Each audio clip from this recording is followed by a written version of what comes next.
Welcome to the Get Organized HQ podcast. I'm your host, Tasha Lawrence.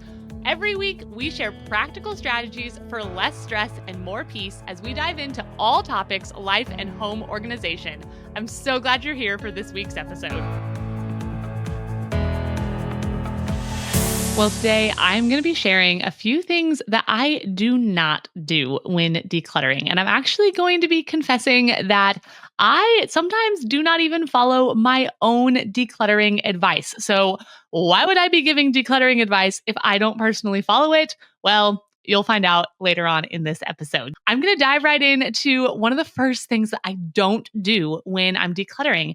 And that is that I do not make myself declutter maybe items without looking through them again. Okay, so what do I mean by that? So you've probably heard us talk about creating a maybe pile before. If you haven't, a maybe pile is simply an area in your home. For me, it is the corner of the guest room closet. And that is where I put anything that I'm thinking, yes, I want to donate this. Actually, that is essentially my home's donate bin. Anything that I want to donate, it goes there in that pile. But I also put things there when I'm working through decluttering a space and I'm thinking, I'm not sure that I still want this top or this kitchen gadget. And it goes there and I'll leave it there for months. And I've heard it said before that if you've left something out of sight, out of mind for like 6 months, you don't even know that it's there, don't even look at what's in that pile. Just load it all into your car and take it to your donation center. And that causes a lot of anxiety for me for some reason. I think one of the most anxiety inducing parts of decluttering for me is that trip to the donation center. And I've done it so many times in my life. I should be pretty used to this. You drive up, you get out of your car, you've got your box or your trash bag or whatever it is you're donating in, and you pull your donations out. And my mind just starts going, what if there's something in there that I didn't mean to put in there? What if I'm getting rid of something that I actually need to keep? Like, that is the moment of anxiety for me personally. And so it actually really helps to ease my anxiety if before I declutter, like officially get it out of my house, before I donate, I guess I should say, if I go back through that pile again. So the trash, that one doesn't stress me out so much. I'm not going to put something in a trash bag if it's not truly trash, right? So wrappers, papers, broken things that I couldn't even donate because absolutely nobody wants it.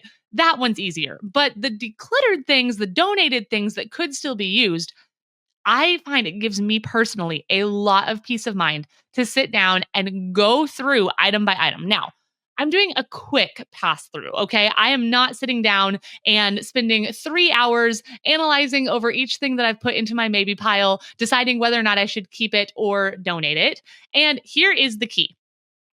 If I'm going through the pile and I come across something and I have that like, I don't know. I don't know if I can actually donate that. It stays in the maybe pile. My declutter maybe donation pile, it's out of sight, out of mind. And so I have things in that maybe pile that have been sitting there probably for years now, because I'm just not quite ready to get rid of them. There's a couple of decor pieces that I'm just like, I could maybe see us doing a little bit of redecorating in the future and using these. I love these pieces. They just don't currently fit in our home. And so they stay right there. And that is totally okay. And something I think you're going to hear me come back to over and over again in these things that I don't do when I'm decluttering.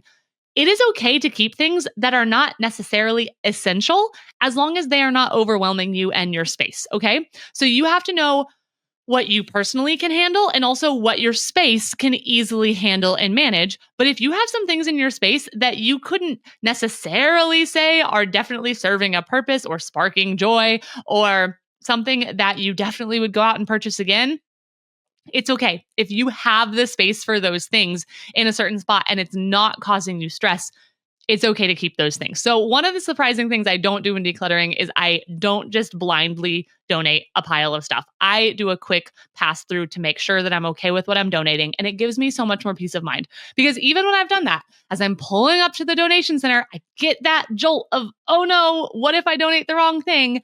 But I can remind myself, it's fine. I've looked through all of this. I don't need any of it. And honestly, For my personality, at least, it works pretty well because I want to get rid of these things. I'm already living in a home with these things not being something I interact with in my daily life. So if I've put a stack of t-shirts there, they haven't been in my t-shirt drawer for the last 3 months. And I don't have much desire to go stuff my t-shirt drawer again with these shirts that I've mostly forgotten about. So all of these things that I'm going to share today, it depends on you and your personality. And if you hear me share something that I'm saying that I'm not doing, but you're like, oh, that is really working well for me, don't stop doing what's working.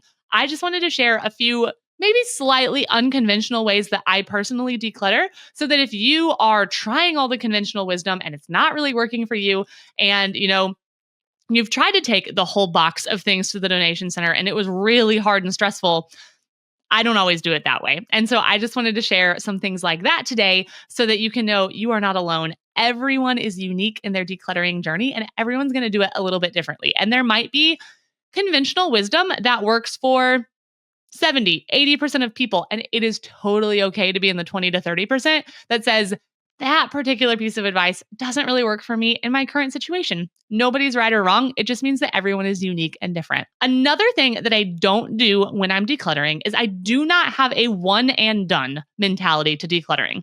The way that I always say this, decluttering is iterative. It is something that you are going to come back to over and over again. So anytime that I'm decluttering a space, I'm never thinking, this is the last time that I'm decluttering this space. I'm never coming back here again. If this space gets cluttered again, I've failed because this is my last time to declutter. That thought is not in my mind. I am decluttering it for right now, for this year or this season of life.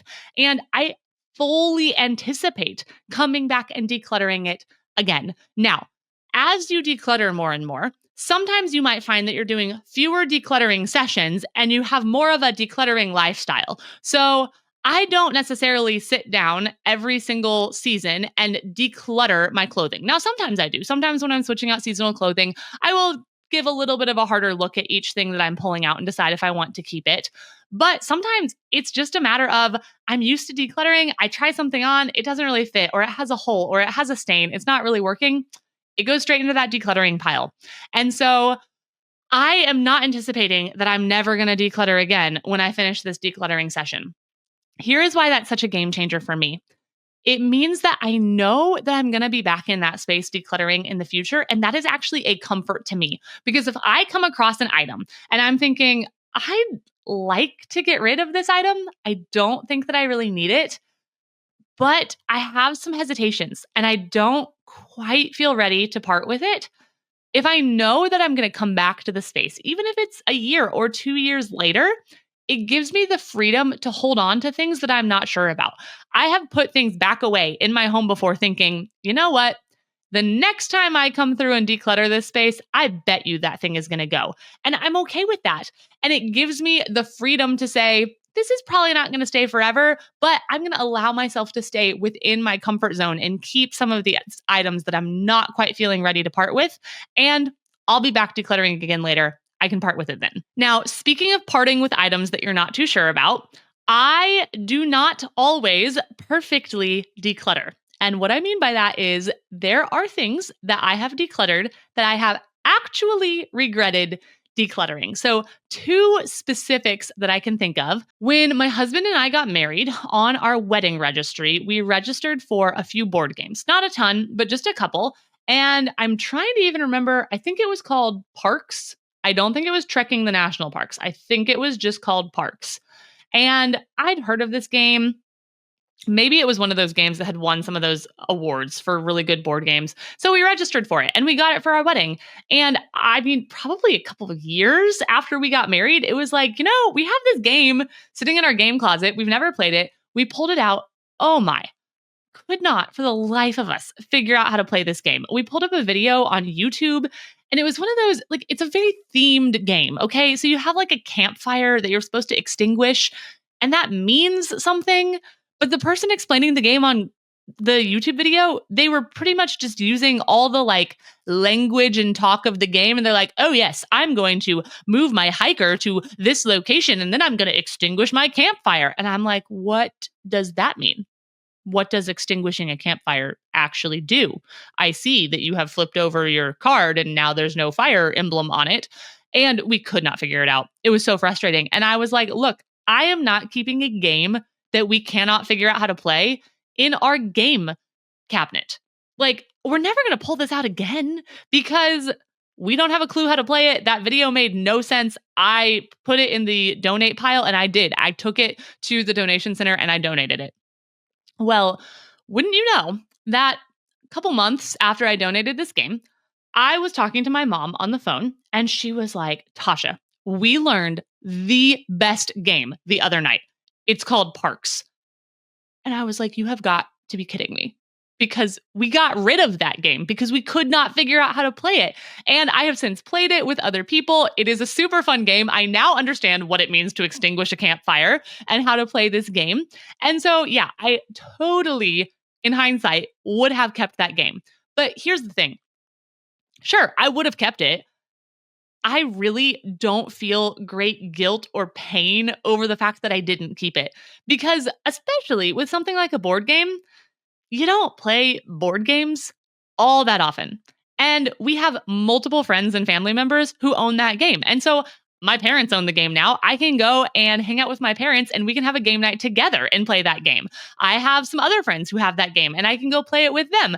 And also, if we ever just really got on a kick and that became our favorite game on planet Earth, I would buy the game again. It's not all that expensive of a game. It's not a huge deal. You know, it's not like trying to replace my wedding ring or something like that. And so it really isn't a big deal. If anything, it's just a funny story, especially because since I've lived and breathed decluttering with the organized HQ, I think my husband thinks I might be a little over ambitious about decluttering sometimes. And yep, I decluttered the game that we totally would have kept and played. But I'm sharing that story to tell you I'm not a perfect decision maker when it comes to decluttering. I have done the thing where I got rid of something where it was like, oh, I actually would use that now, but it really wasn't a big deal. And I don't even regret getting rid of it. Even though I would have made a different decision now, it doesn't mean that I made the wrong decision then or that I regret it. Another thing that I got rid of, I was given a salad spinner. I'm pretty sure I was given it. Maybe I bought the first one, but I'm pretty sure I was given a salad spinner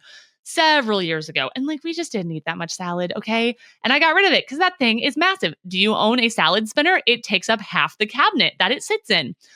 Well, then we started eating more salads, believe it or not. And it's really hard to dry out your lettuce if you don't have a salad spinner. I bought another one. I don't even know how much salad spinners cost. Maybe it cost $20. And no, I don't want to do that for every single item in my home. You know, I am not going to get rid of my plates and buy more plates. I don't want to get rid of my refrigerator and buy another refrigerator, get rid of the printer and buy another printer.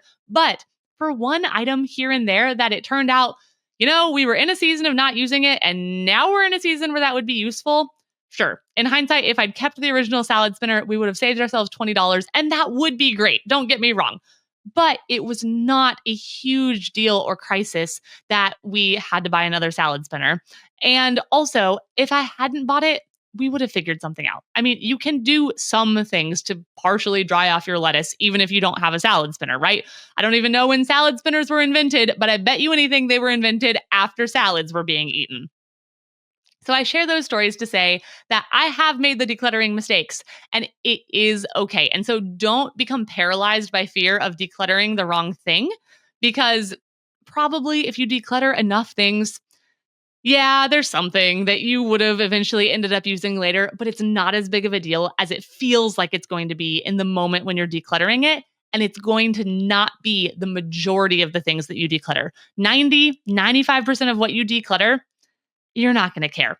I just gave you an example of one game and one kitchen gadget. Do you know how many more things than that I have decluttered? That is such a small percentage. And I'm really grateful that I went through all of those processes of decluttering. Because if I was given the choice right now that I could have back in my home every single thing that I've ever decluttered. So that would include that game. It would include the original salad spinner, but it would then also include hundreds of other items that we aren't using or loving. And it would make our home feel a lot more cramped and cluttered.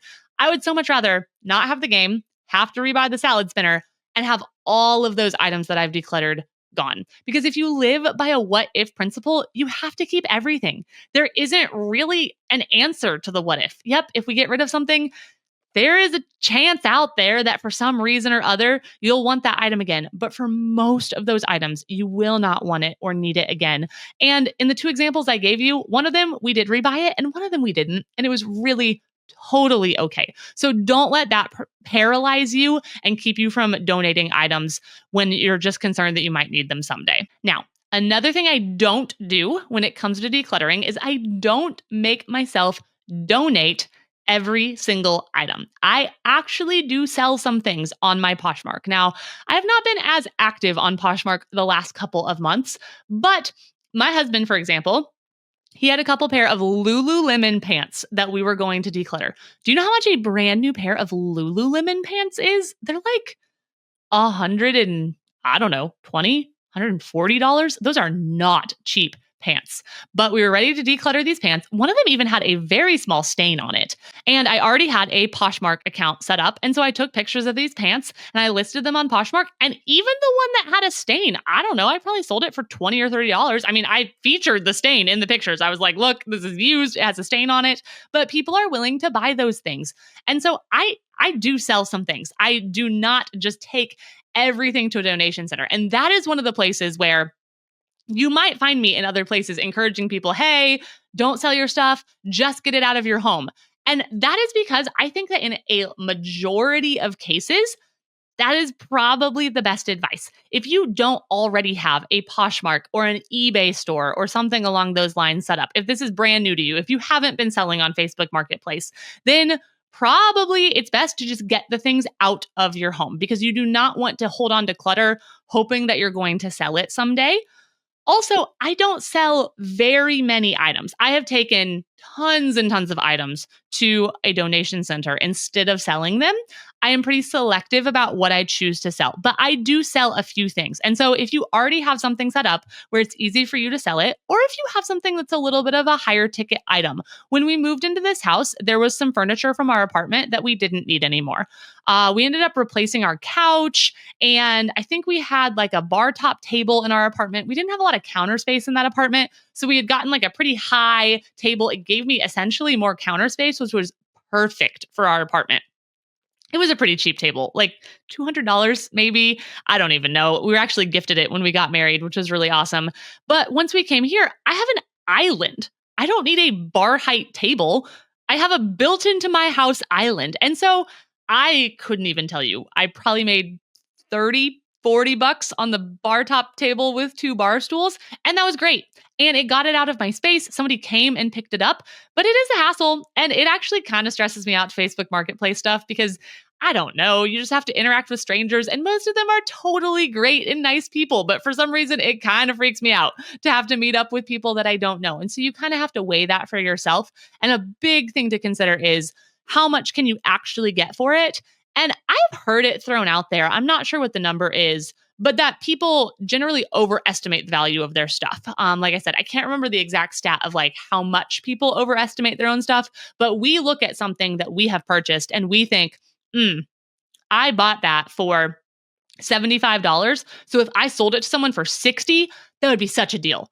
But really, like if I bought it for 75 and it's a used item, I'm pretty happy if I'm getting like $15 for it. And so those are some of the things to consider when it comes to selling your items that you're probably not going to make a killing on what it is that you're selling. But for me, if I can make $15, $20, it depends on the mood that I'm in. If I'm already listing a bunch of other stuff on Poshmark and there's something else that I'm like, I bet I could make $10 on this, I'll throw it in there. I'm already going through the process of listing those things. But if I have to just list one item for $10, that's probably not worth it. It's probably just going to the donation center. And one other thing I will say about selling items. So some of the bigger things, pieces of furniture. We've sold a couch, we've sold a table.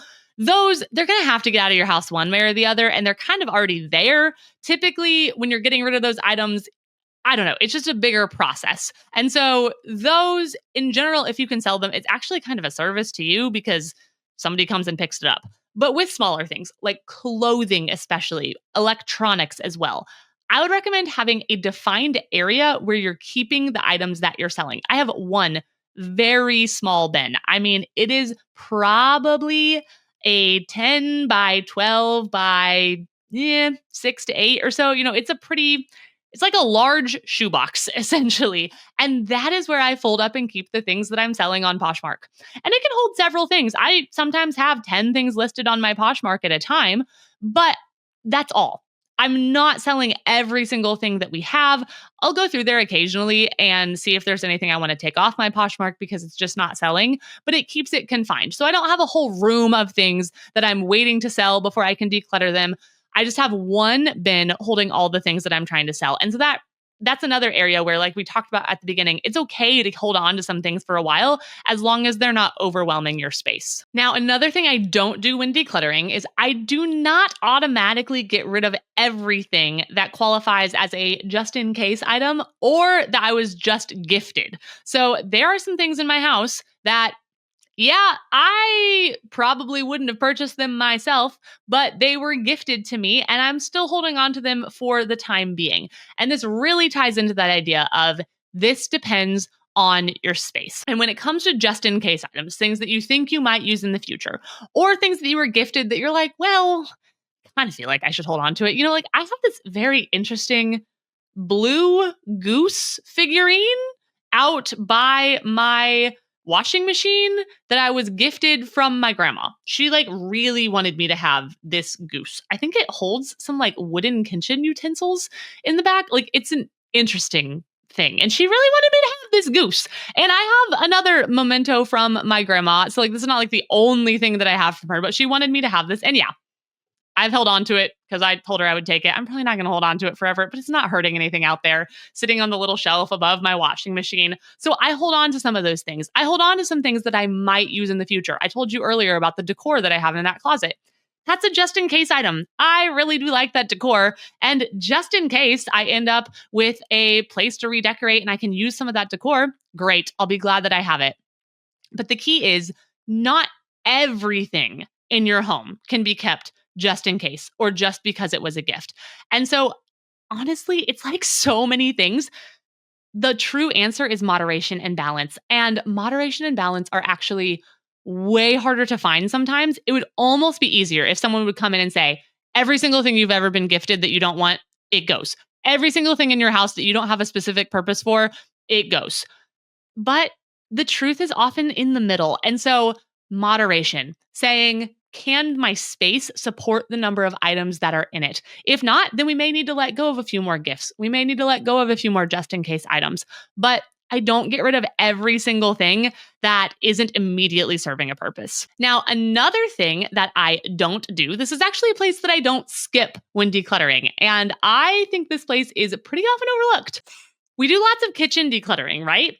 I don't skip decluttering my pantry. This is something that I started doing probably 3 or 4 years ago, and it makes a huge difference. So I love my kitchen, okay? I was super, super blessed when we moved into this house. There was some remodeling that we needed to do, and it ended up resulting in us reconfiguring the whole kitchen. And I got to have so much say in the design of my kitchen, and I love my kitchen. But I have very few upper cabinets. And I'm not even sure that I would do it differently. I'm not sure how I would have done it differently. It's kind of the way that the windows and the doors and everything is laid out. There just isn't a lot of room for upper cabinet space. And did you know that upper cabinet space is prime real estate for food storage? Because I don't have a walk-in pantry or anything like that. I just have my kitchen cabinets. And so I don't have tons of easily accessible food storage space. So I've got the cabinet space, but like who really wants to set their canned green beans on a base cabinet under their island? Those are not super easy to get to when they're all stacked up underneath an island cabinet. And so I definitely declutter my food. I do. I go through and I look for food that we are not eating or using. So the first thing that I would say, if you have open food that you are not eating, first of all, sometimes just moving it to the front, that has made a big difference before. We might have tons of different snack foods, and I just don't even realize that we have like an open thing of cheese crackers over here, and an open thing of beef jerky over here, and an open thing of mixed nuts over here, and some muffins over here, and some cookies over there. And if you gather them all together and put them front and center where it's easy for everyone to grab them, it is amazing how quickly those things will be eaten up. But sometimes I get in the pantry and it's like, oh, yes, the pancake mix that I thought was going to be great. The cinnamon roll flavored pancake mix or whatever it is that you got it and you tried it and it was really bad and nobody liked it and nobody ever wants to eat it again, but it's already open. If it is going to sit in your pantry until it spoils, it is better to get it out of your pantry now. And I get it. Nobody wants to waste food. And if there is someone that you could give it to who could get good use out of it, absolutely do that. And I'm going to talk about unopened food in a minute. There's some amazing things you can do with decluttering unopened, non perishable food. But I do want to address the fact that, yes, there are times in my own pantry, I can speak for myself, and I am assuming I am not alone here. There are things that I have bought that we did not enjoy, that we were not eating, that even if I pulled them to the front, we were going to reach around them. And I was honestly just waiting for those things to spoil so that I could feel less bad about throwing them away. And if that is the situation that you are in with something in your pantry, get rid of it now. That is what I want to encourage you to do. Go ahead and get rid of it now. Don't wait for it to spoil. Because first of all, waiting for it to spoil, now a lot of things, they spoil and they're okay, but some things don't. Some things could start to mold and get that mold onto other good food in your pantry that you actually want to eat. And it can cause more problems. And you don't want it to get shoved to the back of the pantry until it's just so old and it's taken up all of this space for all of this time. Honestly, just because you didn't want to eat it, but you felt bad to get rid of it until such time as it was no longer safe to eat it. Does that make sense? So I'm here to tell you, if you're in that situation with something in your pantry and you're just like, I cannot get anyone in this house to eat this, and it was just a mistake buy, we've all had them. We have all had the mistake buys. And honestly, there are just some foods out there that they look really good. It sounds like a great idea, and you try it and no, like for whatever reason, no, that was not a winner. This should not have been created as a food. And it is okay to go ahead and get rid of those items. Now, if you have unopened food that you're not eating, so you went to Costco and you got a bulk thing of canned, who knows what, canned pineapple. You were really on a kick of eating canned pineapple. And then we all have that happen in our family, right? Where everyone in the family is eating something and then we get a ton of it. And then all of a sudden it's like, nobody's eating this anymore. I have 17 cans of pineapple because we were eating like one a day and I can't get anyone to eat it. And what am I going to do with all these cans of pineapple? That is when you can take it to a food pantry. And that's like my favorite decluttering hack of all time. Unopened, non-perishable, unspoiled food. You can take it to a food pantry and you can benefit someone else by dropping it off. They can come and take advantage of that and declutters your space. I mean, that is the ultimate win-win when it comes to decluttering. So I do not skip out on decluttering my pantry. And like I said at the beginning, I just don't have tons of extra space for food storage. And so I do not want my food storage space cluttered up with things that we are not actually eating and enjoying. All right. And then one last thing that I do not do when I'm decluttering, I do not get rid of all my greeting cards. And that is a really interesting one, I know, because I realize that I cannot keep every single greeting card that I'm given throughout my entire life. Now, from the time I was a child till I went to college, I more or less did. I had a spot where I put all my greeting cards, and I think it's just the perfect little merge of my love languages. I absolutely love being given gifts, okay? Just like someone thinking of me and wanting to give me something and like showing that they know me through whatever it is that they gave me. Like that speaks to my heart. Also, words of affirmation. Someone telling me that they love me or that they like me or what they like about me. Like these, like, you want to make my heart sing? Gifts and words of affirmation. This is what this girl runs on, okay? And a greeting card that someone sent you in the mail, it's like this perfect merger. Someone thought of you. They went to the trouble to get something for you, to do something, write something out for you. And then they said nice things about you and they sent it to you. Like, greeting cards, okay? So I kept them. I kept all of them.